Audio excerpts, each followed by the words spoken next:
And welcome on in, Wager Weekly for Week 11 in the NFL. Paul Nolan, Damon Roberts breaking down your Sunday card. We're going to go right to your Nevada rotation, 451, 452. Pittsburgh on the road to Cleveland. And you take a look, Paul Nolan, at Pittsburgh and Mike Tomlin. They found a way, 6-3 this year, despite being outgained in every single game this season. Opponents have outgained Pittsburgh by an average of 96.1 yards per game, but the Steelers have found a way. One-score games, they have won 9 consecutive in a row.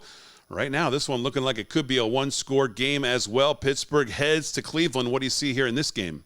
I've always used the terms, the EPAs, the expected points added.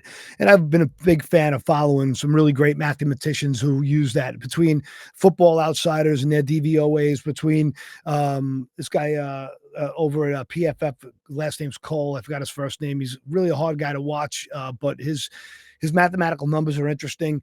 I always use it as the eye test. I always wrote it down as miscellaneous or misleading scores based on miscellaneous actions that happened in a game. And that wasn't for me rewatching the films. And I say, okay, that ball was tipped. It was pick six the other way, an unlikely play, not likely to duplicate itself. And that's how I would use my own inner EPAs, because I'm not smart enough as these mathematicians that we've been essentially subscribing to for decades. And obviously there are other places that, including, other sources that have been great with this. The Luck Metrics over at Action Network is the same thing with a much better name. I think Luck Metrics is great marketing. And if you're not a fan of Action Network, check them out. It's just an incredible slew of talent over there. They do a great job. It's a lot to go through, in all honesty. But, the glaringest thing for me is this: Pittsburgh's Luck Metrics, to me, say a lot about the math, a lot about the data, a lot about Kenny Pickett, but mostly about Tomlin and Tomlin's ability to coach and play a certain way. He is a dog. He and his team plays like dogs. They're junkyard dogs. They fight tooth and nail. And Kenny Pickett's EPAs are brutal, but so's DTRs. And this total being 33, I mean, there's a rule of thumb. Anytime there's a total 35 and under, you want to add that total to a 3-team teaser, which is 10 points. And again, you have to be super careful where you land on an integer of 2. You got to land on dead numbers, essentially, on your other games.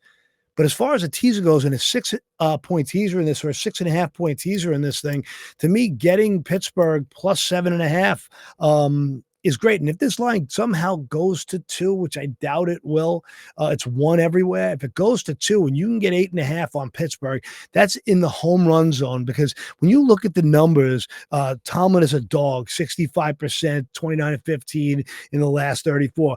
Without Ben, 15-4. Without Ben Roethlisberger, the endless Tomlin trends, like, him against a rookie quarterback, 5-28 against the spread.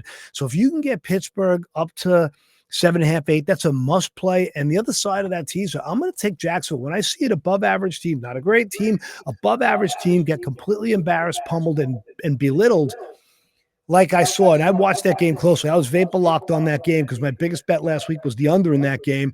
And I was hanging on for dear life at the end of that game. Thank God it was 45.5, but anything could have happened there. And it was, the fact that they were they legitimately quit, and they're embarrassed in the film room this week. And I think Trevor Lawrence bounced back this week. They find a way to win, but to get them -1 in a 2-team teaser, I think some great value. So I really like that 2-team teaser. I think you put yourself in a great position for good value on both of those games. And, we know that Tennessee, exactly who they are, what they do, how they do it.